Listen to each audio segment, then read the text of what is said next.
Hi, I'm Neil deGrasse Tyson, your host of Nova Science Now, where this season we're asking 6 big questions.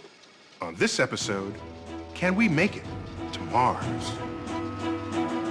We would love to take a walk on the red planet, but can we get there alive? You can go from a perfect day to a very bad day that quickly. There's space rocks way faster than speeding bullets. All of a sudden I look and see the solar panel just instant hole this big. This is why it's so dangerous to send out missions. They can take out a spacecraft. And cosmic rays punching through our brains. I would see a flash, and flash, flash, flash. And our cells. They are a bullet traveling at an enormous speed. Researchers are spinning up some ingenious plans. Don't let the force leave you. To keep astronauts safe. But will they work? And if astronauts do make it to Mars, what will they wear? Humans can't survive without a pressurized suit. Basically, the gas in your lungs would boil. You would be dead very quickly. NASA astronaut Mike Massimino I feel like an Italian sausage. looks into a revolutionary new idea to keep Mars explorers alive and kicking. Also, would you eat a piece of meat that's been sitting around for 8 years? I did. This NASA lab is cooking up food for the long journey to Mars. Eating in space is already no picnic, but with or without gravity, some of the space meals are delicious. I like that. But can they stay tasty all the way to Mars? Now this looks nasty. That is. All that and more on this episode of Nova Science Now.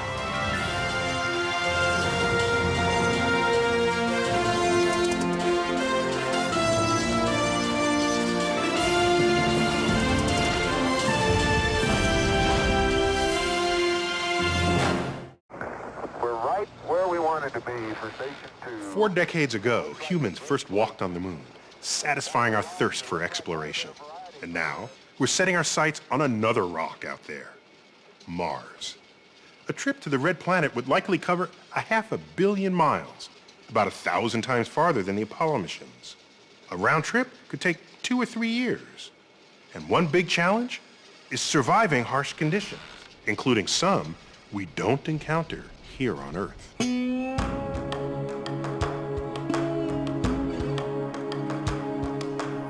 Here in the New Mexico desert, home to all sorts of top-secret government projects, NASA has built one of the world's most powerful guns. Some 60 yards long, it targets spaceships. Though not alien spaceships, our own. The gun simulates cosmic collisions that will threaten astronauts traveling to Mars. So you guys call this a gun, but it looks nothing like a gun. I think of a gun, I think of handguns or rifles. How fast does a rifle bullet go? About 2,000 miles per hour, And what do you pull out of this? 20,000 miles per hour. 20,000 miles an hour. That's fast. The most surprising thing is not the gun's size or power, but its bullets. These itty-bitty things, 20,000 miles an hour. They represent a danger that could end a mission to Mars.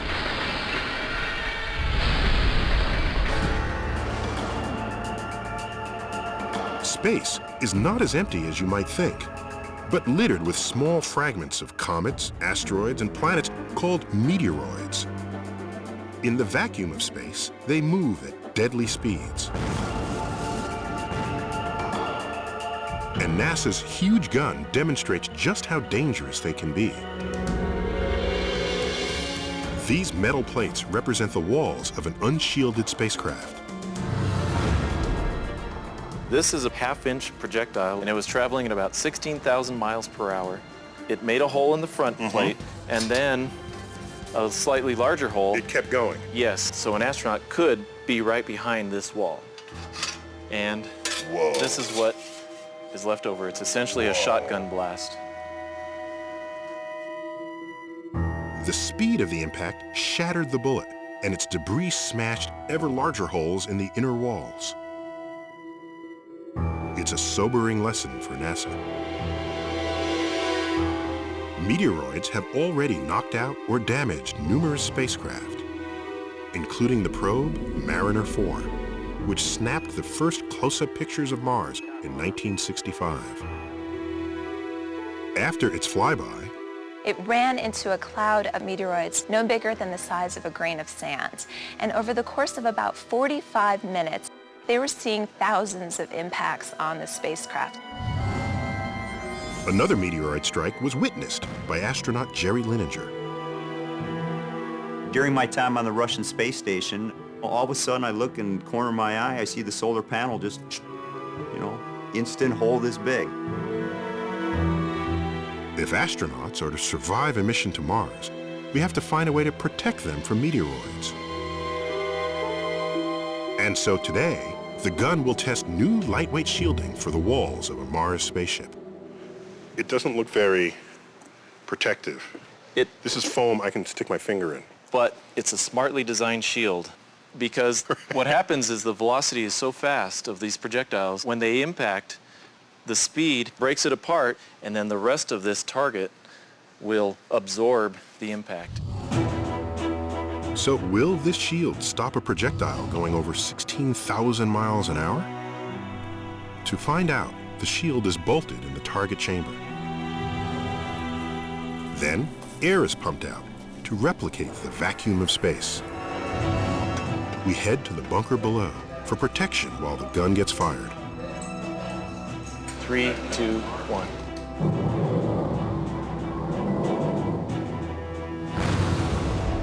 That was cool. And the result? Did the shield stop the bullet? Well, obviously it went through. Yep. But just look at the inner wall. No penetration. Nothing came out the other side. That's right. It worked. The layers of foam, metal, and bulletproof materials pulverized the debris from the impact. So this takes out all the energy of those projectiles. And it stops it. So this is where astronauts would be. They could be cooking breakfast here. Yeah. They're safe from the hazards of space. Well, not really. Meteoroids are only one peril of many. Systems failing, possibility of a fire, possibility of losing electrical power. You can go from a perfect day to a very bad day that quickly. Some threats aren't so obvious. In fact, one of the biggest looks like harmless fun. Many astronauts report that being weightless is what they love most about space. Yay! I would wake up in the morning and fly to breakfast, then I would fly to work. I could fly to the bathroom, and I even flew while I was going to the bathroom. I was Superman every single day. But what feels good may not be so good for you. As Jerry Linenger discovered after spending 5 months in zero gravity on the Russian space station. By the time I got back, I had about a 14% bone loss. Now that was isolated to hips, lower spine. My strength level was probably 65% of what I went up there with. With no gravitational force to work against, your body not only doesn't need the same amount of muscle and bone, it starts breaking them down. As on Earth, so in space. Use it or lose it. And exercise may not solve the problem. I exercise 2 one-hour periods every day religiously, and my personal experience is that the bone loss seems to just keep going on and on. And yet, there is a solution. Artificial gravity, a force created by spinning. You can see it in the sci-fi classic 2001, A Space Odyssey. And you can experience it right now in this small spinning room at Brandeis University. As I did recently with neurophysiologist Jonna Kaplan. Notice how we talk to each other, but we don't look at each other. Yes, well, I want to look at you, but I feel it's hard to... I'm trying to conduct a conversation, but I'm having trouble turning my head. The rotation, you see, is generating a centrifugal force that pushes everything in the room away from its center, towards the wall. It makes me lean pretty oddly, but as far as my body is concerned, Very good. this force is no different from gravity. To move, I have to work against it. Okay, now I gotta turn around. Turn around slowly. And I mean work. Peel. Everything That's is what just I'm this doing. peeling motion. No chance of muscles and bones wasting away around here. It's the centrifugal force which is pushing him backwards, so he feels like he's got to fight so hard to get away from the wall. And he may feel as much as 30% heavier. Always feel the force. May the force be with me. Don't let the force leave you. Now, remember, this room is on Earth. So, spinning or not, our planet's own gravity is always pulling us downward. Meanwhile, the artificial gravity pushes us backwards. The two forces combined make things hang in here at odd angles. And this is also why the room eventually makes some visitors a bit queasy. But if I were free of real gravity, artificial gravity would have me jogging comfortably on the wall, just like they did in 2001. Now, building a spinning spaceship isn't practical, but a small spinning room on board might suffice, giving astronauts an Earth-like exercise space to keep their bones and muscles from wasting away. Though that's not to say Mars explorers will be safe, even remotely, because they'll still have to face the worst space danger of all. A danger astronauts see simply by closing their eyes. I used to sleep upside down, piece of Velcro around me, close my eyes, and then I would see a flash.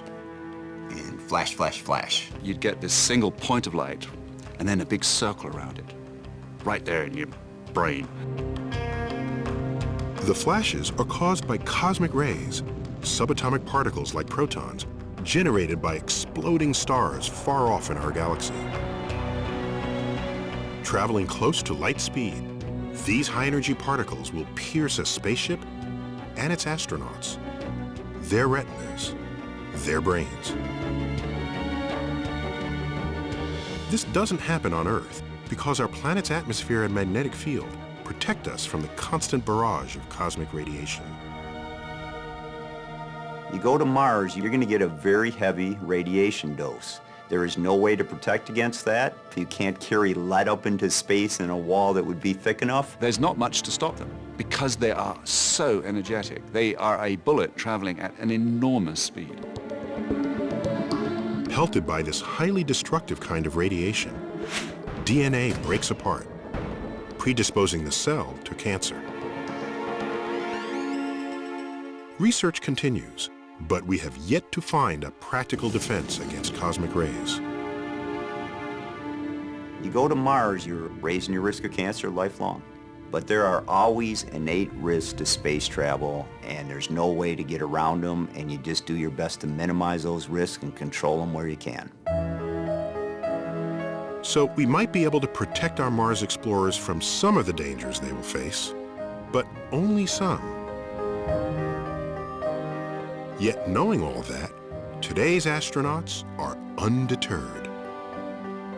In my mind, it's part of our genetic code that we should explore, see what's beyond the mountain, and I would love to be the first person to step on another planet. Just imagine what that would be like. Everything you see would be completely alien to your experiences here on Earth. It would be just an amazing, amazing experience. I would go to Mars under any condition. I would dearly, dearly like to take my wife with me.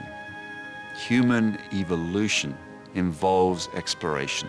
I don't care what the risk is, that's something that you actually are moving mankind forward. It is worth your life, and I'd sign up for that mission in a heartbeat.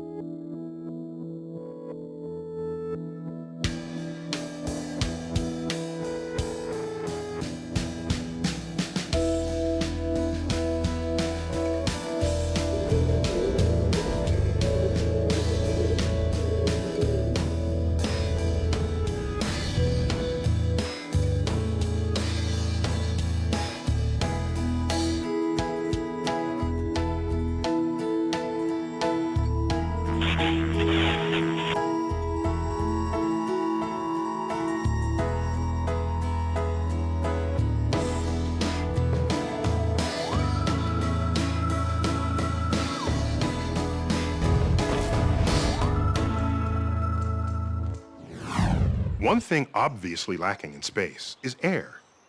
Now, of course, air is crucial for us to stay alive. Our bodies need a constant supply of oxygen. Here on Earth, air provides something just as essential, but much less obvious: pressure. Consider this: a column of air 1 inch across, stretching from the ground to the top of Earth's atmosphere, weighs about 15 pounds. That's about the same weight as a small dog or a watermelon. We don't feel it, but that weight is constantly pressing against our bodies and within our lungs. Without it, we'd be dead. NASA astronaut Mike Massimino has survived the deadly vacuum of space. We got him to tell us how and what we need to do before humans can safely walk on Mars.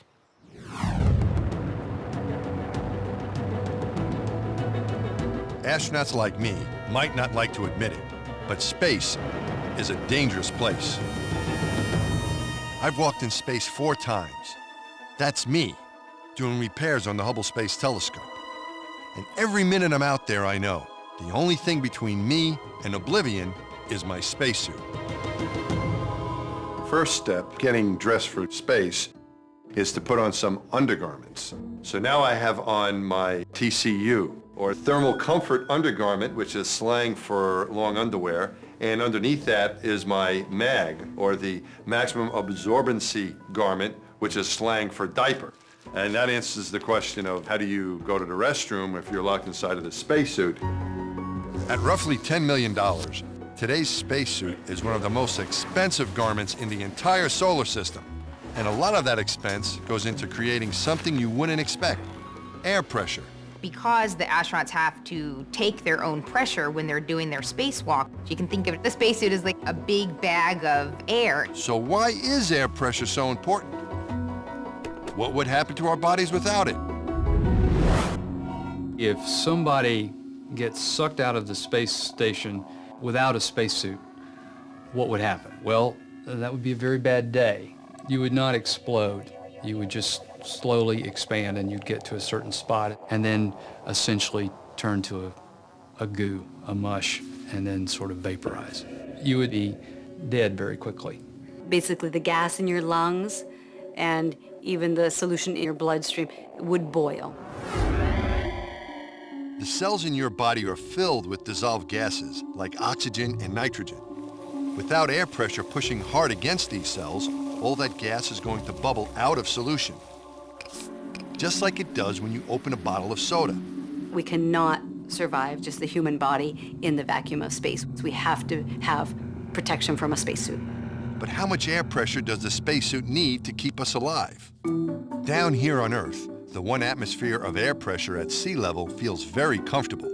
As you rise up in altitude, there are fewer air molecules around you, producing less pressure. At 30,000 feet, the height of Mount Everest, the pressure drops to only 1/3 of an atmosphere. Luckily, as long as there's plenty of oxygen, humans can survive okay in 1/3 atmosphere. And that's the amount of pressure they put into the spacesuit. The whole spacesuit is pumped full of air, like a balloon. But even that causes a major problem. It makes the suit incredibly stiff. You can think of it as like a football. When a football's not inflated, you could bend it a little bit. But when it's pressurized, and you would not be able to bend it. And the spacesuit's not that different. And all that stiffness makes the suit extremely hard to move around in. In space, I use up a lot of my energy just fighting the suit. The stiffness is particularly noticeable in the gloves. The pressure that keeps me alive makes it really difficult to use my hands. If you took a rubber band and wrapped it around your fingers, and if you just open and close maybe 15, 20 times, you'll get a feeling of what makes it so physically demanding. Astronauts have been on the front lines of the battle between mobility and life-saving pressure since the beginning of space travel. By the time Neil Armstrong made that giant leap for mankind, it was clear. Leaping was doable. Walking, not so much. Trust me, I know. These suits aren't made for walking. These boots are made for walking, and that's just what they'll do. If we want to send human explorers to Mars, we're gonna need a new kind of spacesuit. We have to have much more robust suits and capabilities before we can even think about going to Mars. Back down on Earth, at my alma mater, MIT, a former classmate, Dava Newman, has set up a space-age garment district. She's trying to create a new spacesuit specifically designed for Mars. Her biggest challenge? Perfecting a whole new way of producing life-saving pressure. My passion is, astronaut performance. Is there a different way, a better way perhaps, to provide pressure? And the solution? Dava wants to shrink-wrap astronauts and apply the pressure directly to their skin. Hollywood's been shrink-wrapping space-traveling actresses for years, but the goal was purely aesthetic. No one knew if you could build enough pressure into a tight suit to keep an astronaut alive. So Dava does a lot of experimenting. Let's roll up your pant leg. All right. We're going to show you a prototype of mechanical counterpressure, meaning where we apply the pressure directly to your skin. We really want you to have maximum mobility, just like you would in your street clothes. Yeah. So I'm going to put the suit completely on you, and like shrink wrap an astronaut. Okay. We need to provide a third of an atmosphere. And we've been working on that for about 10 years. Could we provide enough pressure to keep someone alive? One way to find out is to wrap body parts in super stretchy material to see if you can apply pressure uniformly. Otherwise, it could hurt. I feel like an Italian sausage. That's what I feel like.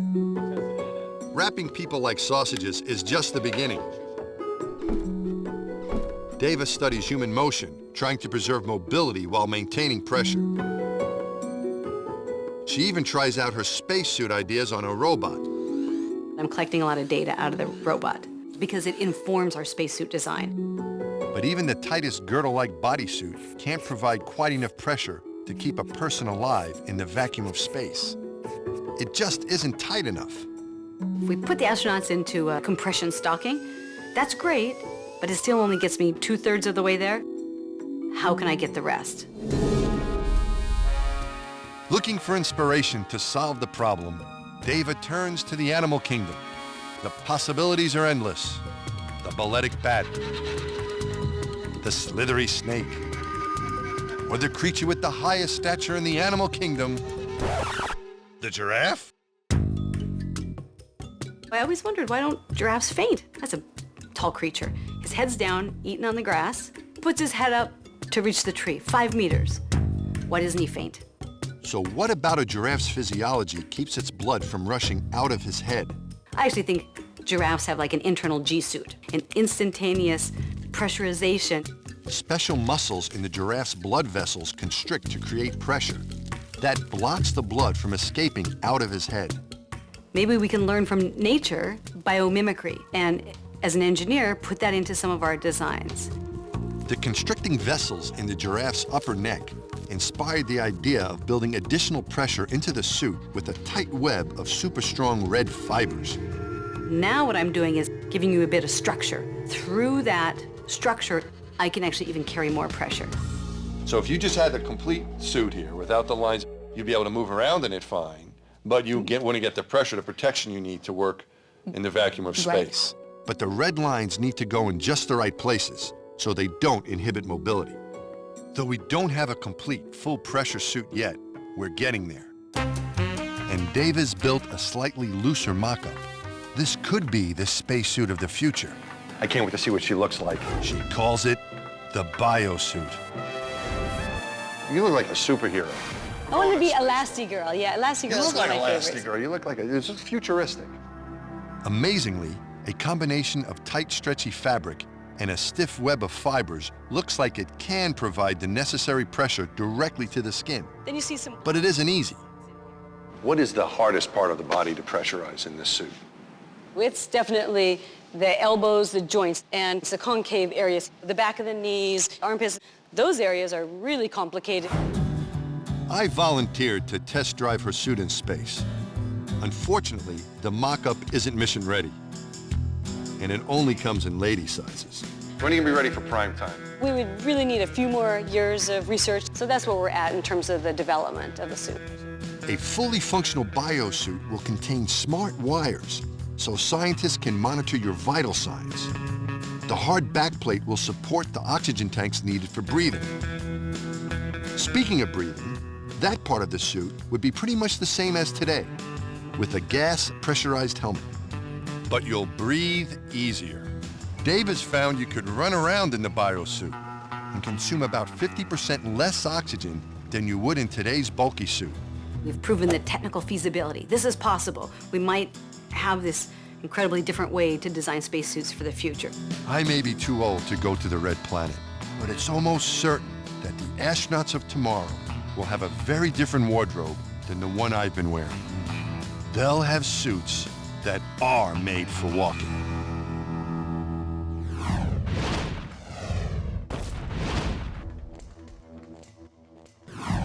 Even after just a few days in the fridge, a lot of food can get pretty unappetizing. Mostly because mold and bacteria begin to take over your food. So imagine eating meals that have been sitting around for 2 to 3 years. That's what the astronauts who go to Mars are going to have to do. You know, I met some chefs trying to cook up some delicious dishes that'll provide all the comforts of home. Even when the dining room is 100 million miles away. In a food lab at the Johnson Space Center, Michelle Perchonik heats up pork chops for a taste test. If you're the type who likes your food fresh, this isn't the meal for you. One of these chops has been sitting on a shelf at room temperature for 2 years. The other has been lying around for 8. That's right, I said 8 years. Can I tell which one? And will my stomach mind this experience less than it did artificial gravity? We shall soon find out.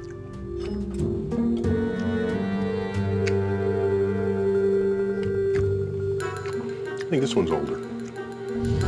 So in other words, it wasn't obvious to me that one was 8 years old and one was 2. But if I were to guess, I would say this one, because the meat was just a little mushier. And I'm thinking maybe it would break down over time. Actually, that one's the 2-year-old product, and this one's the 8-year-old product. So I was wrong. You were wrong. Michelle heads up a team figuring out how to feed astronauts all the way to Mars and back. The food will have to be nutritious, last for years, taste good, and, of course, behave itself in zero gravity. You see, weightless foods tend to do the darndest things, which limits the menu. Anything that can just float in the air easily is a problem. It's going to get in people's sleeping bag, it's going to get in science experiments, it's going to get in people's eyes. One of the reasons I cut my hair when I was up there was I was worried about people at the dinner table eating, and then a piece of my hair comes by and floats in their mouth. Astronauts cook by adding cold or hot water to freeze-dried foods, or heating food pouches in an electric warmer. A pair of scissors, in space more useful than a fork or spoon, opens the meals, which actually can be pretty good, as I discover courtesy of Vicki Claris, Michelle's colleague. Okay, what's next? Okay, we have one of our thermostabilized entrees, Fiesta chicken. Thermostabilized. Again, it's just preserved. Preserved. Okay. Shelf stable. Preserved is a little more appetizing than thermal stabilized. Put simply, it's a way of killing germs with heat. And I see Cyrillic characters here in Russian. Well, actually, in Russian, it translates as party chicken. Party chicken. Which was a little difficult for our Russian colleagues to understand. And we'll taste this. I like that. It's a very good product. Good for Earth orbit. But what about Mars? When it comes to feeding an expedition like that, problems multiply. Tomato and basil. Michelle and Vicki must plan 7,000 meals and snacks to nourish 6 people for up to 3 years. And if food is sent ahead of the astronauts, it will have to keep for 5 years. Yet only 7 of NASA's 65 thermostabilized edibles have that kind of shelf life. The rest end up like this. Now this looks nasty, I just want That to say. is very nasty. So what you're looking at here is our citrus fruit salad, 5-year-old versus 2-year-old. So something happened between 2 and 5 years. What? There's a lot of chemistry going on. Literally. Even if you kill off every microbe in sealed food, it still contains sugars and proteins that react with each other over time.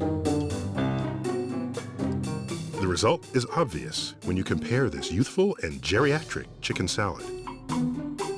So the chicken gets darker and the greenery becomes pale. Yes.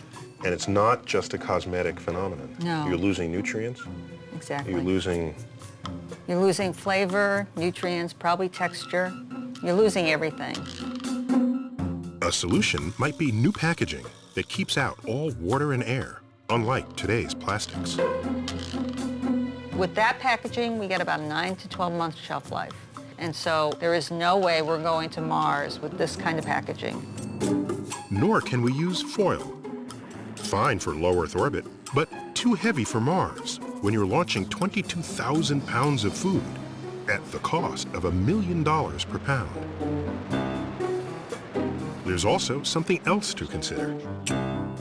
When you're in space, stuck inside basically a can, food becomes kind of a highlight of the day. You have to eat in order to survive. But what people don't understand, I don't think, is the psychological aspect of food. Because it is one of the few pleasures that you have control over. And I think people serving on submarines have long understood the importance of food for crew's well-being. Since good food makes astronauts happy, I asked Michelle and Vicky if there's a popular dish they'd especially like to send to Mars. Well, I think that would be our shrimp cocktail. That sounds good. Our shrimp cocktail is freeze-dried product, so this has been rehydrated. It's not only the shrimp, it's the cocktail sauce. It's the sauce.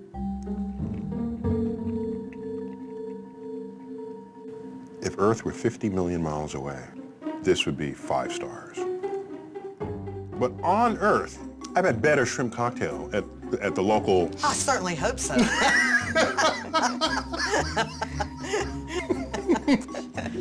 It better not have been freeze-dried for what I was paying for it.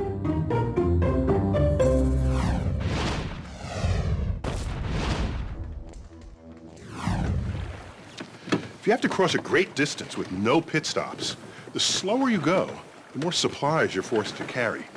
And if your route takes you through dangerous territory, all the more reason to speed things up. It's especially true for a round trip to Mars, which, with current technology, might take 2 or 3 years.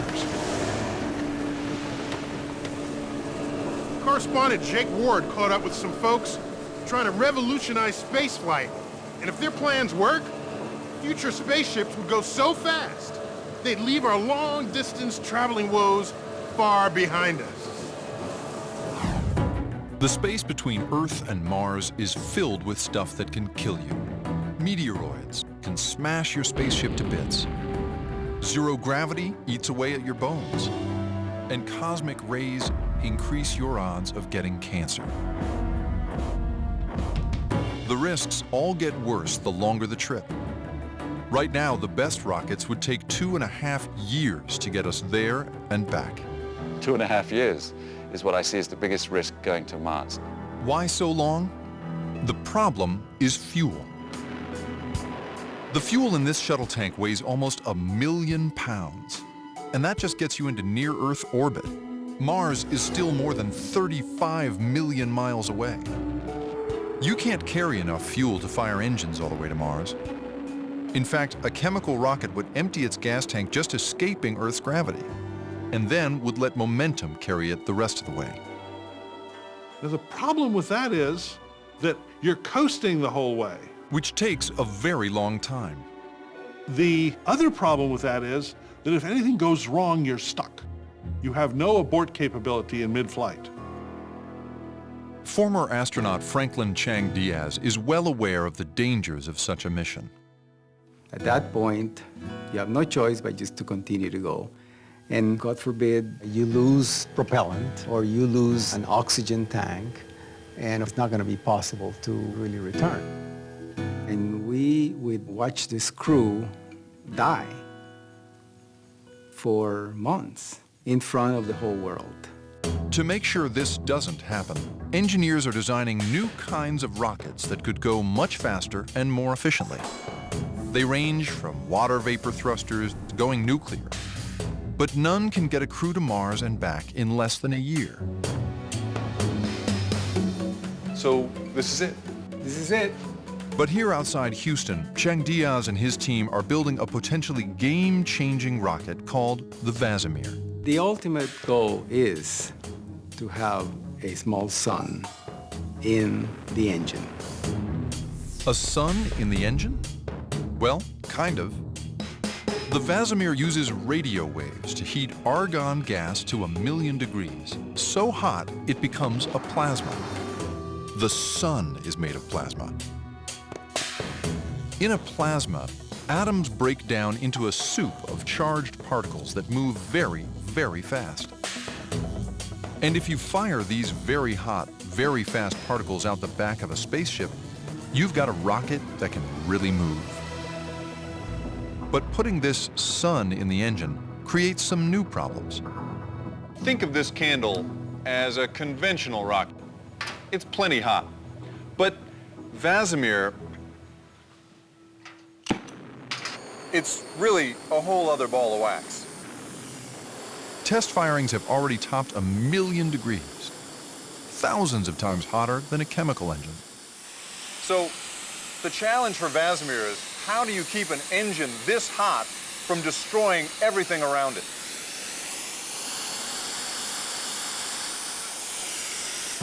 This was 316 stainless, and it was in the way of the plume coming out, and it pretty much, it did a pretty good job. Yeah, I don't know much, but this is broken. I know that much. Holy cow. Fortunately, there may be a solution. Magnets. If you can encircle the 1,000,000-degree plasma with a strong magnetic field, it will form a heat shield and stop the plasma from destroying its surroundings. With this shield in place, Franklin thinks the Vazimir can go 35 miles per second through space. That's fast enough to get from New York to Los Angeles in roughly a minute and a half. That means you could cut down the round trip to Mars from 2.5 years in a chemical rocket to just 5 months. And by getting about 5,000 miles to the gallon, you'd be lugging around a much smaller gas tank. In 2014, they plan to test the Vazimir engine in space for the first time when they attach it to the International Space Station. After that, they hope to get it ready for deep space travel.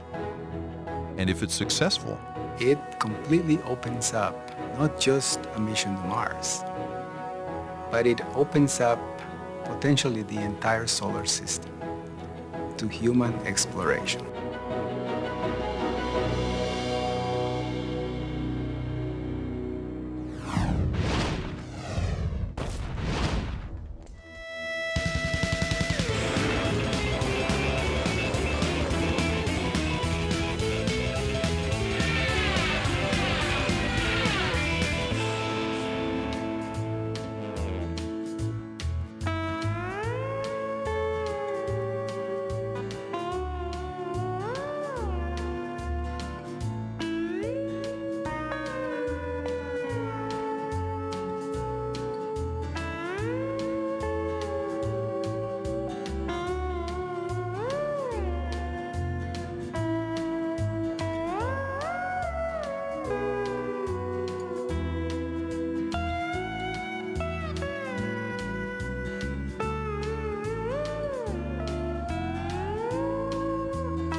It might take a while before we have the technology to get a human safely to Mars.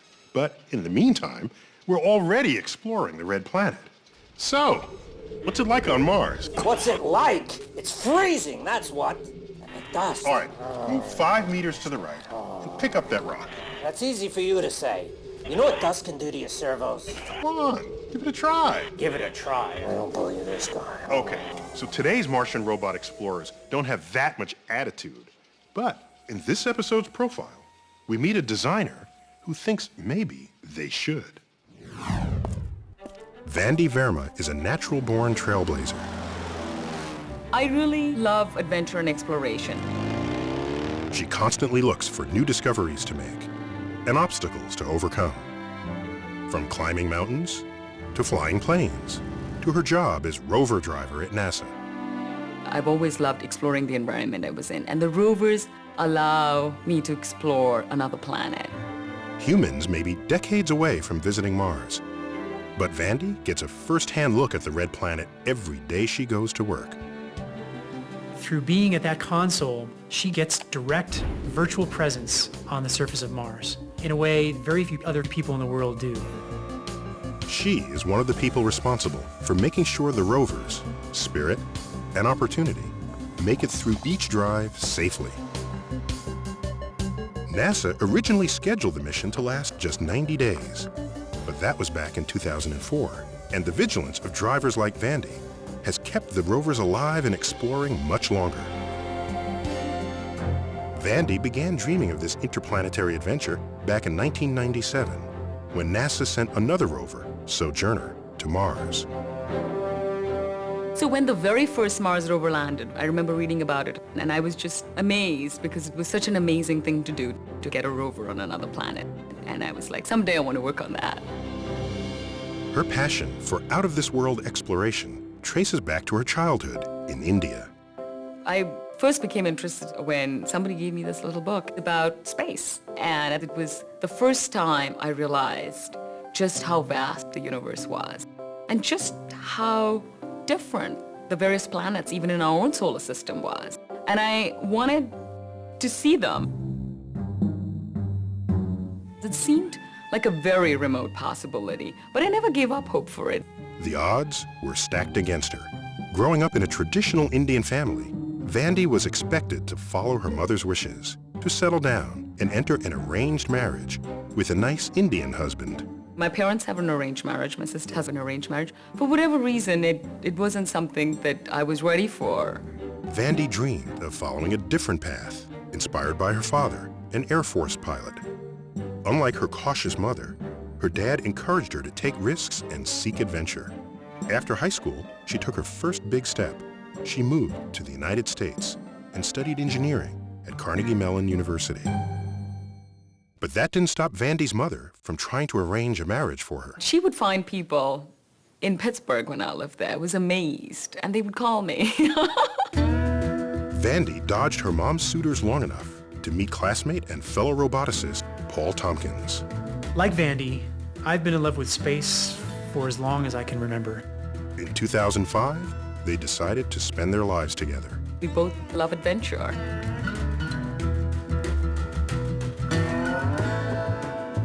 They share a love for taking risks, but not chances. It's very natural for me to take risk. At the same time, it's calculated risk. So she has the element of adventure on one side, but then she's smart about it because she's not going to take a foolhardy risk. She realized that this calculated risk mindset would also help navigate her new field. I discovered robotics when I was at Carnegie Mellon, and instantly I knew this was what I wanted to do. Robots are incredible for exploring space or any areas where it's hard to send humans because we don't have to worry about survival, food and water.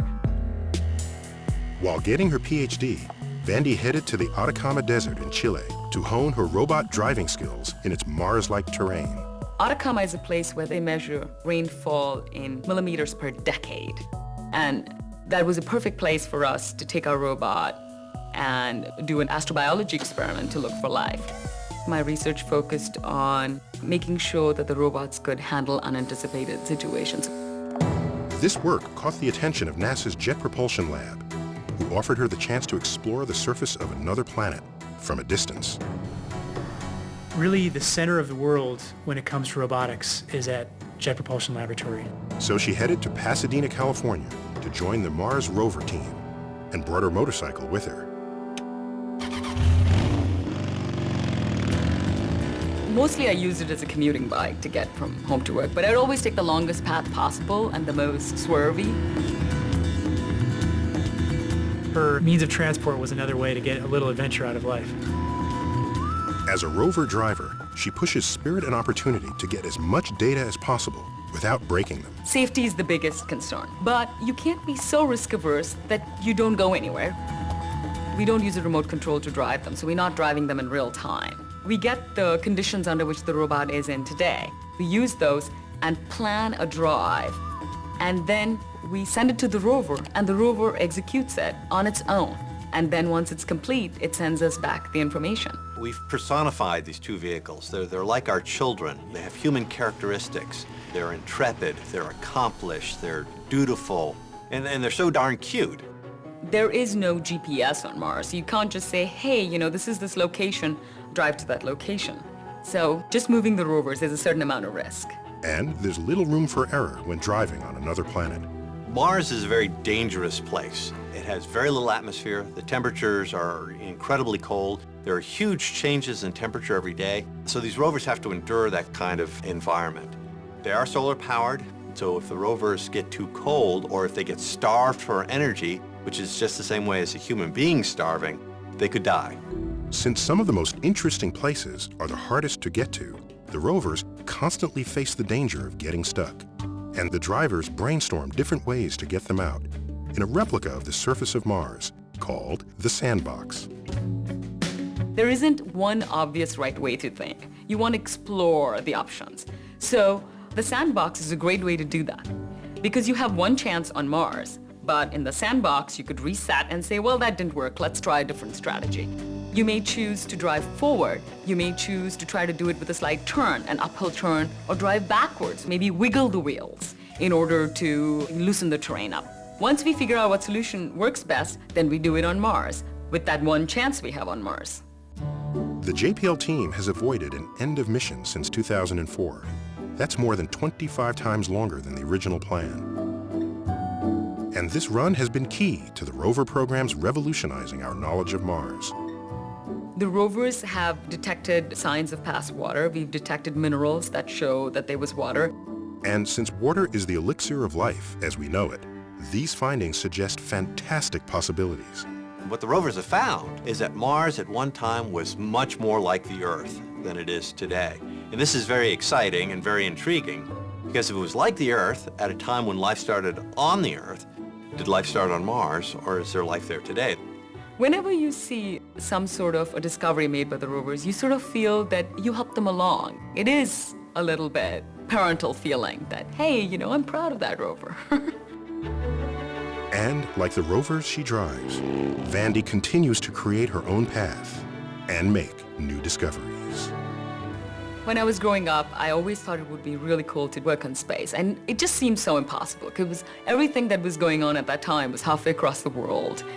And now, when I do look back upon it, it is very amazing to think that, wow, I am very fortunate to be able to live what I dreamt about.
And now for some final thoughts on space travel.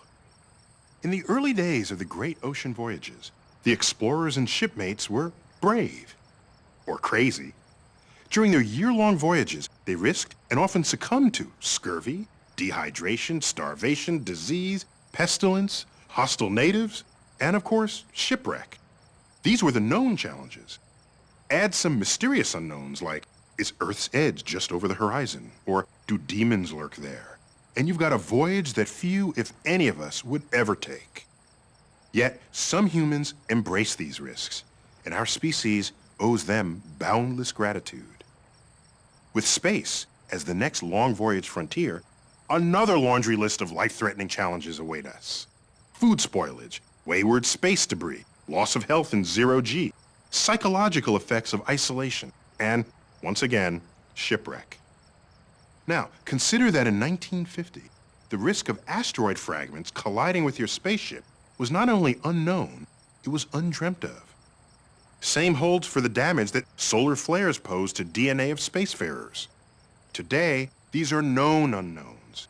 We know they're out there, and even though we won't always know when they strike, we can, in principle, protect against them. But what's scarier than known unknowns are unknown unknowns. Stuff we haven't thought of yet, but would put an astronaut's health or life at risk, such as, we haven't thought of it yet. That's why we call them unknown unknowns. And that's why, to explorers, today we call them astronauts, the frontier will forever be the home of the brave. And that's the Cosmic Perspective. And now we'd like to hear your perspective on this episode of Nova Science Now. Log on to our website and tell us what you think. You can watch any of these stories again, download additional audio and video, explore interactives, hear from experts, and watch revealing profiles from our web-only series, The Secret Life of Scientists and Engineers. Find it all at pbs.org. That's our show. We'll see you next time.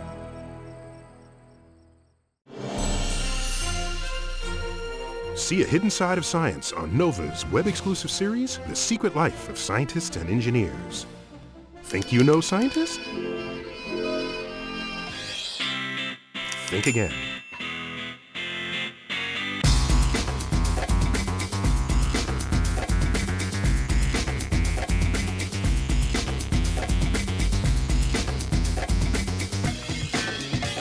Nova's The Secret Life of Scientists and Engineers.